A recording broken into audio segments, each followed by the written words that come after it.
Merci et bienvenue à tous, vous qui nous suivez dans le monde via Canal+, au 346 et sur d'autres plateformes numériques. Bienvenue à ce nouveau numéro de Direct Grand Débat. Le Grand Débat, vous nous suivez en direct de Kinshasa, capitale de la RDC. Ce magazine qui reçoit les grandes figures, qui commentent, qui analysent, qui critiquent, qui débattent même à la limite des grandes questions qui font l'actualité au pays. Vous le savez, le processus électoral en RDC a pris une vitesse de croisière. Déjà, depuis le 18 novembre à minuit, le go de la campagne électorale a été donné pour les élections générales du 20 décembre prochain. Et pour ça, nous recevons l'une des figures à la députation nationale dans ces élections générales. Il s'agit de Henri Mpeti Elia Botema. Il est candidat à la députation nationale à Oshoué. Nous sommes dans la province de Mai-Ndombe. Nous allons parler avec lui. Il est de l'Union sacrée. Il est président national de l'UPDC, l'Union des patriotes démocrates chrétiens, membre du groupement politique AAC Bar Palou, ça veut dire Action des alliés pour la convention, et le Paloud. Et nous allons parler avec lui, processus électoral, nous allons parler avec lui, sa candidature. Bienvenue Henri Mpeti. Bonjour, merci beaucoup. Merci d'avoir répondu à notre invitation. Merci. Vous êtes candidat à la députation nationale, le numéro 9, à Oshoué, dans le Mai-Ndombe. C'est ça. Nous allons parler avec vous. D'abord, le go qui a été donné par votre candidat à la présidentielle, Félix Tshisekedi, c'était au stade de Martyr ce dimanche. Comment vous avez trouvé déjà ce que vous avez fait comme mobilisation? À la hauteur, moins? Non. La mobilisation a été totale et chaque regroupement avec tous ces partis était présent au stade. Moi, j'étais un peu loin de Kinshasa, j'étais en route. Tous les membres que j'avais désignés étaient présents. Je suis arrivé à Kinshasa un peu en retard. Mais tout s'est bien passé parce que j'ai les images et j'étais très content de la mobilisation. Et si la régie est prête, elle peut nous illustrer ces images. Et pour vous, cette mobilisation, c'est un pari gagné? Bien sûr, quand on réussit la mobilisation ou une mobilisation, moi je crois que c'est un indice majeur pour que chacun de nous, au niveau de la population, sache que c'est un bon départ. Donc je suis à 100% convaincu que notre candidat, Fachi, qui est ici sur mon vêtement, le numéro 20. Le numéro 20 sera le candidat qui sera élu par la population congolaise et mon estimation est au-delà de 80%. 80%. Alors, il est revenu devant la foule, Félix Tshisekedi, votre candidat à la présidentielle, le numéro 20. Il est revenu sur un certain nombre de réalisations. Il est revenu notamment sur son discours lors du dépôt de sa candidature à la CENI, des candidats de l'étranger. Vous vous sentez en mauvaise posture avec ces candidats entre guillemets que vous appelez de l'étranger? Une menace pour votre candidat, Félix Tshisekedi? Bon, les élections, au fait, c'est une compétition, n'est-ce pas? À partir du moment où l'institution comme la Cour constitutionnelle a retenu des candidats, en ce moment-là, nous prenons tous les candidats au sérieux. Parce que nous sommes sur le terrain, c'est un combat, c'est une guerre. On ne minimise pas l'ennemi, n'est-ce pas? Et nous, en désignant certains candidats comme les candidats de l'étranger, nous avons aussi nos raisons. Mais nous ne les minimisons pas, n'est-ce pas?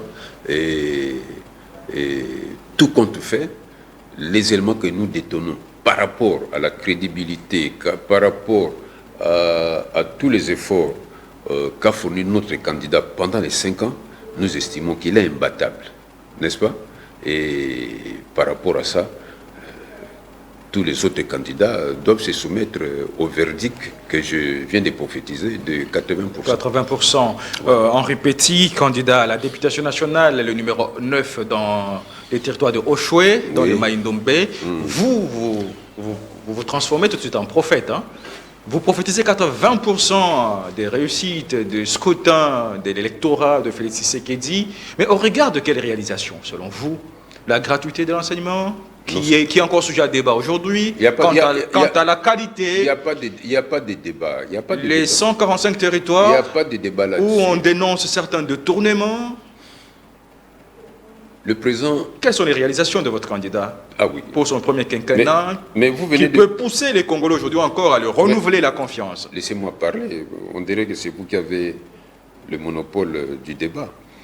Je dis ceci, ce n'est pas facile d'instaurer le système de gratuité de l'enseignement.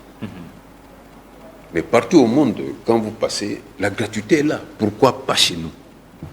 Et lorsqu'on essaye, on se lance dans ce projet-là, je ne dis pas on est parfait. C'est un début. Et nous sommes en train d'améliorer au fur et à mesure.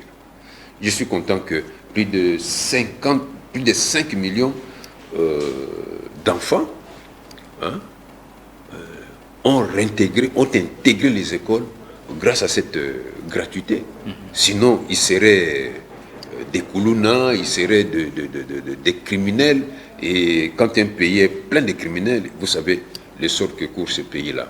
Alors, nous quittons ça, nous quittons cet aspect, nous revenons par exemple à la gratuité de la maternité. Mais aller partout au monde dans les pays sérieux.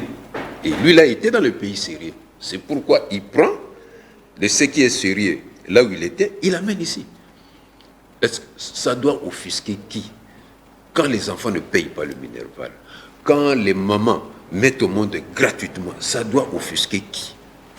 Moi, je me pose la question. Les détournements, c'est vrai qu'il y a quelques dossiers de détournement, mais nous sommes en train d'améliorer tout ça. On ne permettra pas aux gens de faire du détournement une profession. Ça, non. Moi-même, là, je suis criminologue. Est-ce que je peux accepter ce type de criminalité dans un système politique auquel j'appartiens? Pas du tout. Donc, nous sommes en train d'aller mollo. Je crois que vous allez peut-être atterrir sur les conditions sociales que nous traversons aujourd'hui. Le monde, depuis la guerre de l'Ukraine, est secoué. Et le Congo fait partie du monde. Et toutes les conséquences de cette guerre-là, nous le sentons, nous les subissons. Donc ce n'est pas facile, monsieur. Ce n'est pas du tout facile. Voilà. Alors, Félix Tshisekedi, repartir à zéro, consolider les acquis. Peut-on dire que le premier quinquennat du président Félix Tshisekedi, ce sont des acquis qu'il faut consolider? Oui. Le premier quinquennat, selon vous, un bilan positif? Moi, je dirais le bilan est positif par rapport aux 18 années que nous venons de passer avec l'ancien président. Hein? Il nous a laissé un pays dans une situation que vous connaissez. Je n'ai pas de commentaires à faire là-dessus. Mais au jour d'aujourd'hui, nous sommes à 60-70% à l'aise par rapport au président de la République actuelle. Parce qu'il est dans tous les fronts. S'il y a des gens qui ne l'aident pas, par rapport par exemple à la corruption, mais nous sommes là. Nous pouvons l'aider autant que l'IGF, autant que la Cour des comptes. Hein? Et moi je suis spécialement connu pour des grandes investigations. Et là personne ne peut s'en sortir. Hein? S'il m'avait été donné la possibilité de faire ce travail-là, même tout seul, et vous verrez les résultats. Parce que je suis très bien connu dans ce domaine-là et je n'ai pas d'excuses à donner à qui que ce soit quand il trempe dans la caisse de l'État. Henri Mpeti Elia Boutema, vous êtes président de l'UPDC, Union de Patriotes Démocrates Chrétiens, vous êtes membre de l'AACC, Action des Alliés pour la Convention, Groupement politique Barpalou. Ouais. Vous êtes de l'Union Sacrée, vous êtes candidat numéro 9 à Oshwe dans la province de Maïndombe. Comment voyez-vous le climat électoral? La campagne a été donnée, le go a été donné. Comment sentez-vous le climat? Est-il favorable pour une campagne à la concurrence loyale ou à la concurrence déloyale? Dès lors, je rappelle, vous avez vu le communiqué de la CENI qui interdit tout discours tendant à l'incitation à la haine tribale, raciale, mais également à toutes sortes de violences. Je suis anti-violent. Comment vous sentez la campagne arriver, le climat? Je vais en arriver. J'ai étudié en physique à l'école. Je ne sais pas quelle section vous avez faite. L'accélération est progressive. Nous venons de démarrer les véhicules qu'on appelle campagne électorale. Il faut laisser l'accélération augmenter au fur et à mesure. Mais il est vrai que nous avons un certain retard quant aux moyens qu'il fallait mettre à la disposition de chaque parti politique, de chaque regroupement. On n'en a pas encore eu ces moyens-là. Il est évident, tout le monde le sait. La logistique. La logistique. Mais cela n'empêche pas que certaines initiatives personnelles soient prises pour dévancer un peu le retard, oui, de ce que nous connaissons de la part de l'Union sacrée. Mais on aura les moyens seront mis à notre disposition pour donner une bonne accélération à la campagne. Mais la campagne a effectivement commencé et ceux qui ont pris les devants, comme nous autres, à Oshé, on m'a appelé pour me dire que c'était une joie immense que ce que j'avais promis au moment de la campagne, je l'ai réalisé. Ils l'ont eu les 18 et les 19 hier, ils ont fait une campagne énorme au niveau d'Oshé. Et je crois que... En attendant votre arrivée, bien sûr. En attendant mon arrivée, et par rapport à ça, il n'y a aucun candidat au niveau d'Oshé qui est présent là-bas et qui aurait fait ce que je fais en attendant mon arrivée. Mais est-ce que vous ne présentez pas certaines confrontations entre les adversaires politiques de l'opposition ou encore du même camp, de l'Union sacrée, tous, mais allant en fait un peu à se faire de coups bas, peut-être dans certaines irrégularités. On dit souvent qu'en politique, tout est permis. Bon, c'est une thèse, tout est permis, mais on est quand même des gens civilisés. Nous autres là, les petits, sont des gens qu'il faut classer dans la classe des gens très civilisés. Très civilisés. Les preuves sont là, je n'ai pas inventé quoi que ce soit. Bon, mais le comportement de certains candidats sur le terrain pose des problèmes sérieux. Habitués à revenir tout le temps après un cycle électoral, ils sont comme dans un terrain conquis d'avance. Ils manipulent certaines, on appelle ça comment, certaines personnalités politico-administratives de la police, de l'armée, pour parfois inquiéter les nouveaux venus. N'est-ce pas? Ça, nous l'avons constaté. Moi-même, j'ai constaté ça parce que un responsable de la police qui est d'obédience d'un de mes adversaires est allé menacer ma famille à 4h30 du matin. Quelqu'un que je ne connais pas personnellement. Et pour motif parce que vous êtes candidat. Tout simplement parce que je suis candidat.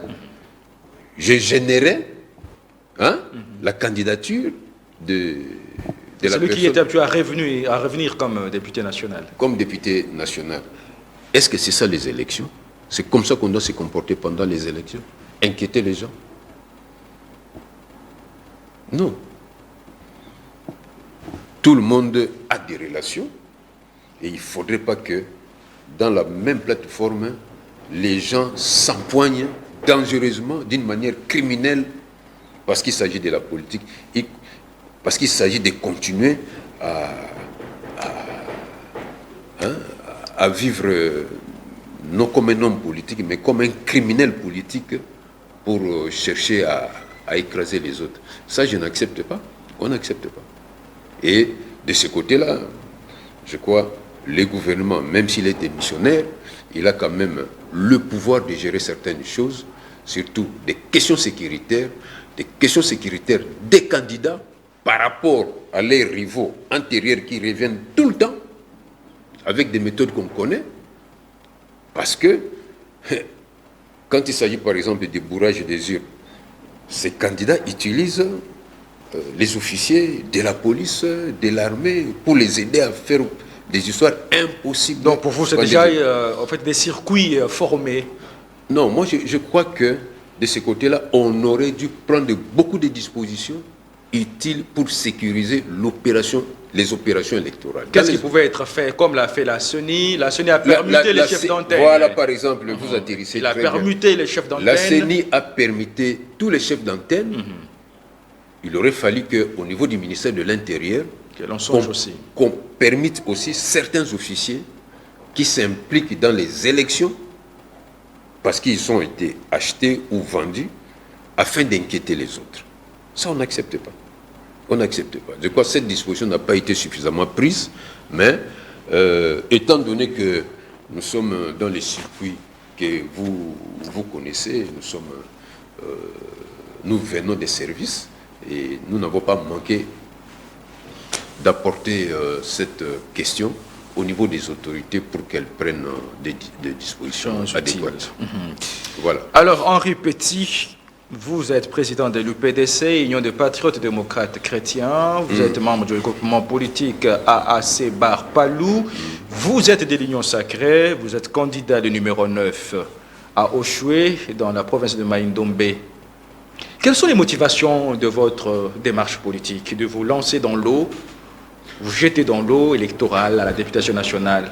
Merci beaucoup. Vous allez me laisser un petit temps pour développer ça. Je vous en prie. J'ai fait des études. Et à l'université, j'ai fait les Sciences Po. Tout en faisant les Sciences Po, j'étais à la sécurité au niveau de la Deuxième République. N'est-ce pas? J'ai grandi dans ces domaines-là jusqu'à aujourd'hui, presque. Politico-sécuritaire. Politico-sécuritaire. Alors, nous avons vu comment le pays a été géré depuis le maréchal jusqu'à ce jour. Et je me suis dit, nul n'est parfait, ils ne sont pas parfaits, tous ceux qui ont géré... depuis la Deuxième République. Ils ne sont pas parfaits, tous ceux qui ont jusqu'à géré aujourd'hui. le pays. Et on ne peut pas leur demander d'être totalement parfait. C'est impossible. Même moi, je suis imparfait parce que je suis humain. Mais, n'empêche qu'on peut améliorer certaines choses, n'est-ce pas, au niveau de la politique. Vous savez qu'avec nos richesses, si on n'est pas dérangé, bousculé par les grandes puissances à travers certains petits pays qui nous dérangent, nous sommes capables, regardez-moi dans les yeux, je vous fixe bien, de payer même les chômeurs. Dans ce pays. Pas une baguette magique. Non, nous avons des moyens. De payer même les chômeurs. Et des moyens importants. Si nous sommes bien organisés, si nous sommes sécurisés par notre régime, on sécurise les citoyens, on sécurise son travail, on sécurise tout en exploitant les richesses de ce pays est capable, cet État est capable de payer même les chômeurs. Si on paye les chômeurs, n'est-ce pas? Combien on va payer ceux qui travaillent réellement? C'est possible. Moi, j'ai appris des Chinois qui m'ont dit à Pékin, Monsieur Petit, vous avez le pays le plus riche au monde au mètre carré. Ah, jusque-là, on ne nous parlait que de kilomètres carrés. Mais là, ils insistent. Vous êtes immensement riche, le pays le plus riche au monde. Parce que votre richesse est établie sur mètre carré. Donc vous êtes plus riche que tous les pays du monde au mètre carré. Mais quand un scientifique comme moi, parce que j'ai fait les sciences, quand je dis je suis dans la politique, s'il m'est donné l'occasion d'avoir la gestion dans un certain domaine, j'ai eu la gestion au niveau de l'OCC et les gens savent comment j'ai dirigé cette entreprise avec brio. Mais je peux le faire aussi à un très haut niveau. Mais en passant par les élections, en passant par le gouvernement et on monte là-dessus. Responsabilités que le chef d'État peut vous confier. Voilà. Si on a ces responsabilités-là, mais le pays change. Et nous voulons, en postulant comme député, nous introduire dans ces systèmes-là pour arranger les choses et amener le pays un jour à ce que chaque chômeur puisse, par exemple, être réellement payé. Alors, donc là, c'est C'est un exemple tout simplement, mais il y en a beaucoup. Revenons maintenant à Oshwe. Rattaché à cela. Vous avez postulé comme député national à Oshwe, le numéro 9, c'est vous à la députation nationale. Que représente Oshwe aujourd'hui? Voilà. Merci pour la question, mais là je vais parler en tant que simple citoyen, c'est important. Oshwe, l'entité administrative Oshwe, politico-administrative Oshwe, est négligée dans tous les domaines. Et moi, je me demande même, quand on a un député, le travail du député, c'est quoi?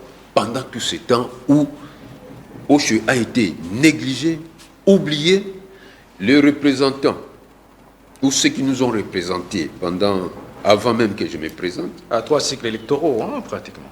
Personne ne passe à la télévision, personne ne passe à l'hémicycle pour dire les difficultés que connaissent les populations d'Oshwe. Personne n'en parle. Moi, je me pose la question, pourquoi nous les avons envoyés là-bas? Pour faire quoi? Pour émettre le silence. C'est catastrophique. D'un côté, puisqu'on est négligé, mais vous allez voir même dans les répartitions des postes ministériels, Oshwe n'est pas là. Une fois, une personnalité politique, mais qui était un ami, qui m'avait dit, non, mais est-ce que vous ne voyez pas que si on donne aux grands Bandundu, c'est-à-dire on a donné aussi aux Maïndombe? Non, les grands Bandundu n'est pas les Maïndombe. Les grands Bandundu, souvent, Kwilu et Kwango, et ils ont bénéficié de tous les régimes. Mais pas Maïndombe, pas Oshwe spécialement. Hein? J'aimerais qu'on fasse des statistiques. Et à quoi est dû cela? Attendez, j'aimerais qu'on fasse des statistiques. Est-ce que Oshwe démérite par rapport à quoi? À quoi est dû cela? Non, à quoi est dû cela, mais... Pas un bon lobbying? Non, pas du tout. Les gens qu'on confie le pouvoir, au nom par exemple du Grand Bandundu, mais ce sont les mêmes gens qui combattent Oshwe. Hein? Vous allez croire que de bonne foi, vous avez donné pour le Bandundu. Mais les gens que vous avez donnés là-bas, mais ils donnent les dos à Oshwe. Parce que Oshwe ne pèserait pas, par exemple, sur le plan politique. Attendez, pour ne s'intéresser que à leurs frères et sœurs, donc un peu du népotisme. Et c'est pourquoi Oshwe ne se retrouve pas jusqu'à aujourd'hui. Un problème de leadership à Oshwe. Oui, peut-être, mais quand vous mettez quelqu'un qui n'est pas compétent, vous n'allez pas sentir que Oshwe vibre. Pas du tout. Pas du tout. Donc, toutes les 3 législatures, on ne se retrouve les représentants d'Oshwe n'ont pas été à la hauteur. Non, pas du tout. Mais comment ils ont été élus, réélus même? Mais vous connaissez les mécanismes. Ça, on ne peut pas en parler. Henri Petit, je rappelle que vous êtes président national de l'UPDC, Union de Patriotes Démocrates Chrétiens. Merci. Vous êtes membre du regroupement politique AAC Barpalou. Vous êtes de l'Union Sacrée.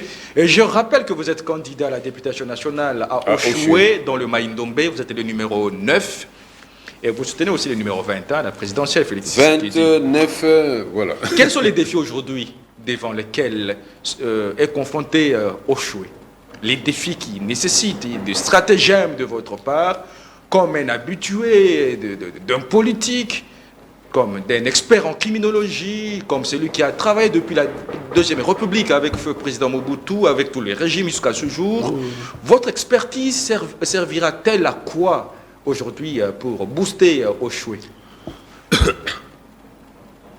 Par rapport à l'expérience, parce que les autorités doivent faire en sorte que ceux qui postulent aient quand même un profil, n'est-ce pas?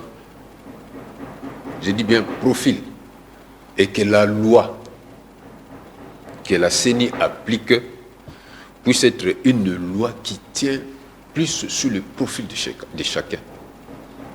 Et là, on aura une classe politique presque parfaite. Parce que la cause de la mauvais état, je peux dire, mauvais état de notre politique, ça vient de là. Moi-même, je suis politique, je suis président d'un parti politique, membre d'un regroupement. J'estime, et un scientifique, j'estime que il faut un toilettage, il faut une réforme. un toilettage sérieux. Une voirie Donc, politique. depuis longtemps, ce toilettage n'a jamais été fait. Une voirie politique. Il faut assainir. Il faut assainir. Et moi, je parle souvent de l'assainissement de l'espace politique. Je crois qu'il y a une émission qu'on avait faite ici, où je parlais de l'assainissement de l'espace politique. On ne peut pas ne pas assainir cet espace-là en commençant par le choix, n'est-ce pas? Les choix des individus qui postulent à la députation nationale. Et là, ça ferait un socle solide, propre, pour l'émergence, n'est-ce pas, de l'intelligentsia qui vient en politique. Et vous sentirez que les choses changent. Mais ça va changer. Avec le président actuel, je crois, ça va changer. Il tient à ça. Parce que la base, c'est l'éducation. Donc, j'insiste sur le fait que, par rapport à votre question, il faut que nous ayons des gens calibrés. Moi, je peux dire, sans fausse modestie, que je suis calibré. N'est-ce pas?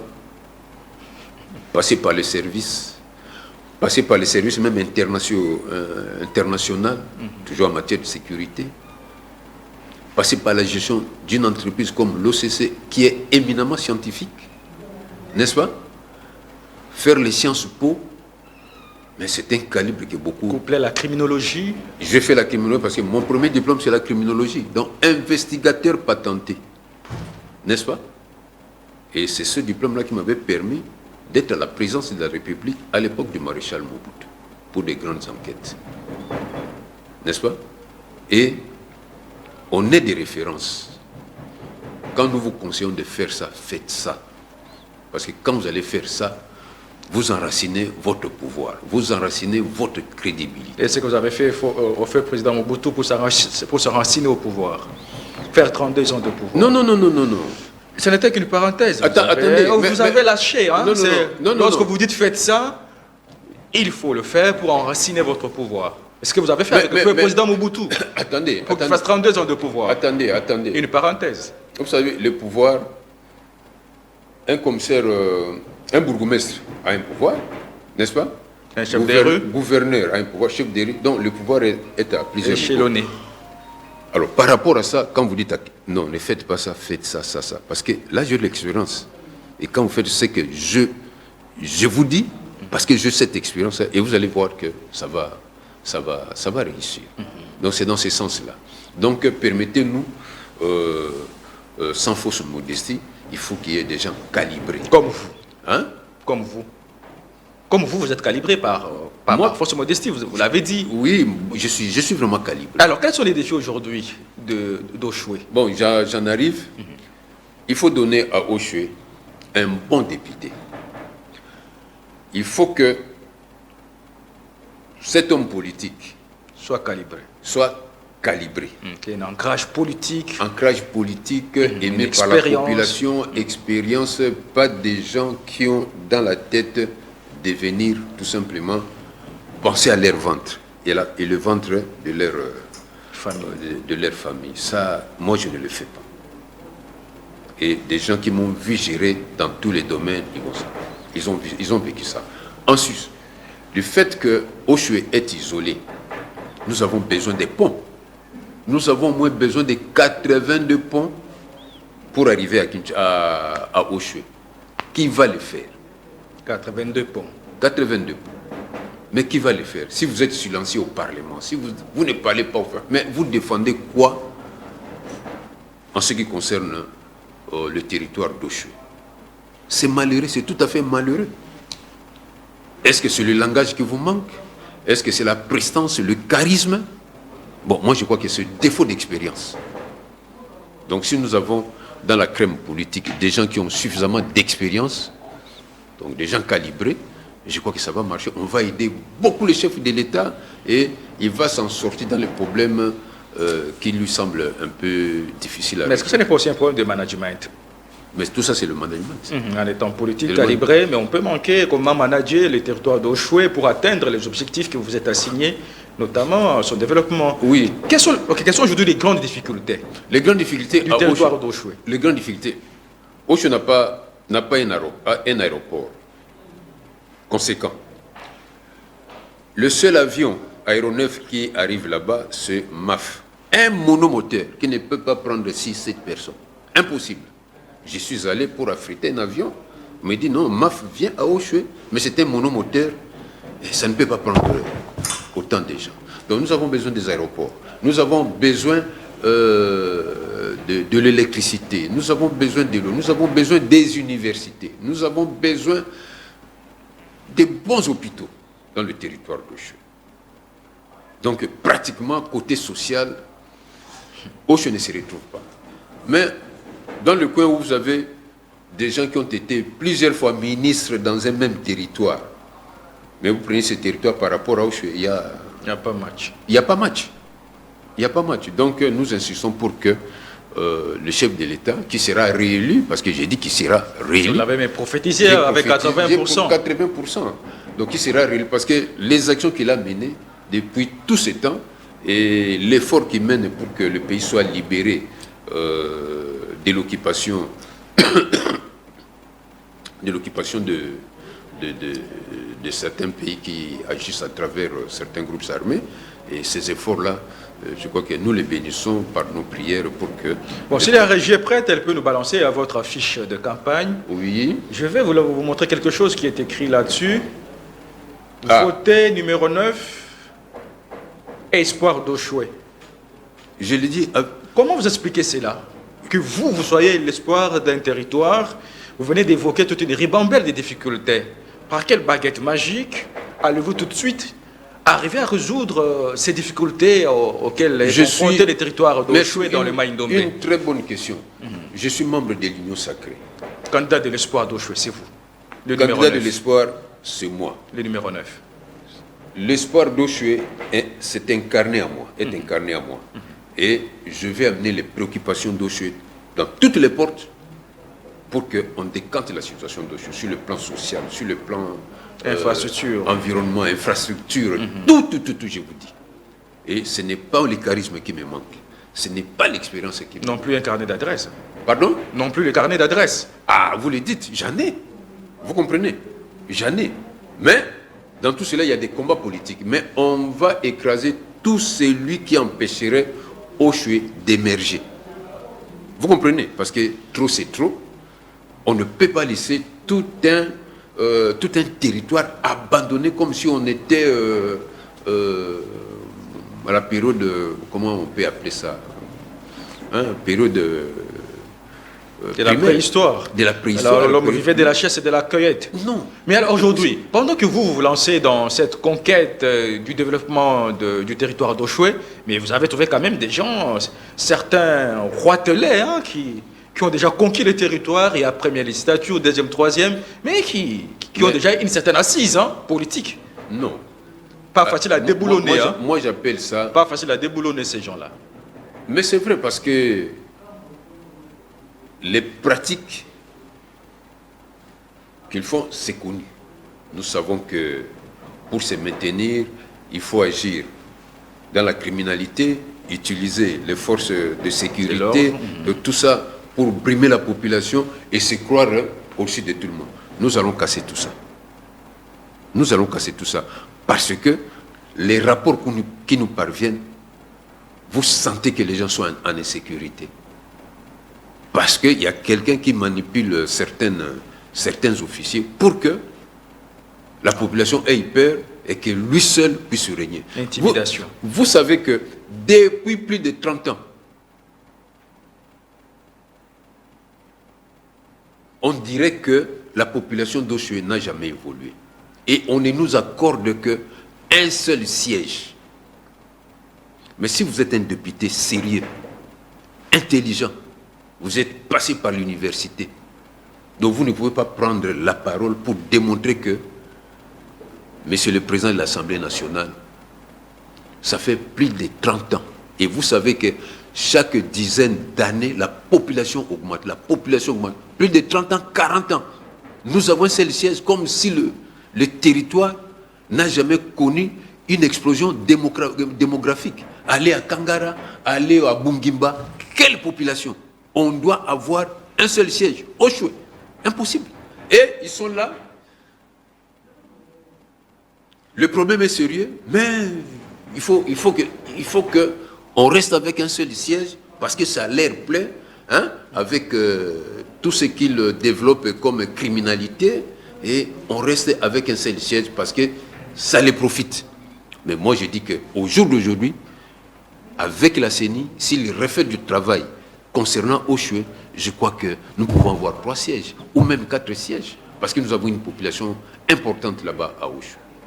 Henri Petit, nous allons devoir nous séparer avec vous dans ce magazine. Je rappelle que vous êtes candidat à la députation nationale dans le territoire de Oshwe. Nous sommes dans le Maïndombe. Vous êtes de l'Union Sacrée, vous soutenez le 20 à la présidentielle, Félix Tshisekedi. Mais 2 petites questions avant de nous séparer d'avec vous. Allez-y. Henri Petit qui s'élance à la députation nationale pratiquement au soir de son parcours. Hein. Je rappelle, vous avez travaillé avec le président Mobutu depuis la Deuxième République. Vous avez servi la nation dans des différents services. Et aujourd'hui, vous décidez de sauver le territoire d'Oshwe. C'est par là que vous voulez couronner votre combat? Première question. De 2, un seul siège. Quelle chance vous accordez dans Oshwe, dans le Maïndombe? Un seul siège à la députation nationale. Vous répondez, on se sépare d'avec vous par là. Je serai même bref. Quand vous voulez sauver quelqu'un, on ne tient pas compte de l'âge. Quand vous avez le moyen de les sauver, vous le faites. C'est ce que moi je vais faire. N'est-ce pas? La deuxième question. Un seul siège. Quelle chance vous accordez vous-même face à une multitude de candidats? Quand on est candidat, c'est-à-dire on suppose avoir suffisamment d'armes. N'est-ce pas? Côté armes, je crois que je n'ai pas de concurrent. Ça, je vous l'ai dit. Parce que la plupart des candidats que nous avons là-bas, qui sont en compétition avec vous, qui sont en compétition avec moi, ce sont des gens que je personnellement encadré dans tel ou tel domaine. Vous comprenez? Mais cela ne veut pas dire que vous les minimisez aussi. Que je minimise, non, pas du tout. Et ils savent qu'ils ont un morceau dur. C'est pourquoi certaines tentatives d'intimidation auprès de ma famille ont été enregistrées. En utilisant les agents de l'ordre, de la police. Oui. Mais ce n'est pas à moi qu'on doit, ce n'est pas vraiment un petit qu'on doit intimider. Parce que qu'est-ce que je n'ai pas fait dans la vie? Je fais l'armée, je fais la sécurité, je fais tout. Je fais l'Interpol, tout. Et vous croyez que la crème avec laquelle j'ai travaillé vont vous laisser tranquille? Parce que vous êtes un criminel.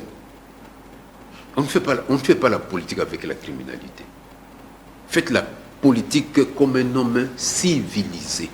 Et nous le sommes. Nous le sommes. Henri Petit, quel message lancez-vous à tous ceux-là qui nous suivent à Oshwe? Je rappelle que nous sommes sur Canal Plus, au 346. Le message à ce peuple qui vous suit, vous vous appelez le candidat d'espoir pour le territoire de Oshwe dans le Maïndombe. Un message avant que l'on ne se sépare avec vous. Le seul message, c'est que... Le numéro 9, c'est vous. Je suis le numéro 9. Le numéro 9 dans une équipe, c'est un buteur. S'il est bon. Hein? S'il est bon. Et s'il est bien servi. C'est un buteur. Bon, je crois qu'avec tout ce que j'ai décrit ici, vous sentirez que je suis calibré. Donc, meilleur pour marquer le but. Mais nous sommes principalement aux élections pour le soutien, pour soutenir les chefs de l'État afin qu'ils remportent, n'est-ce pas, la présidence de la République. Que vous avez prophétisé à 80%. Et que j'ai prophétisé à 80%. On est là pour ça. C'est vrai que je fais ma campagne, mais d'abord la campagne de celui qui est capable de me nommer, de m'élever, de penser à Oshwe, n'est-ce pas? Le numéro 20. Le numéro 20, qui est devant moi ici. Voilà, ça c'est tout ce que je peux dire à ce niveau-là, et que toute la population soutienne les chefs de l'État, la population d'Oshwe soutient les chefs de l'État, même à plus de 100%. Henri Petit, merci d'être venu. Je vous salue, je vous remercie. C'est la fin de ce magazine direct Grand Débat de ce jour qui a reçu M. Henri Petit, il est président national de l'Union de patriotes démocrates chrétiens, UPDC en sigle. Il est membre du regroupement politique Action des Alliés pour la Convention, ACC Bar Palou, il est de l'Union Sacrée. Vous nous avez suivis, merci de nous avoir suivis dans le monde. Le prochain invité sur vous, à chacun, à vous tous, excellente suite de nos programmes et à plus.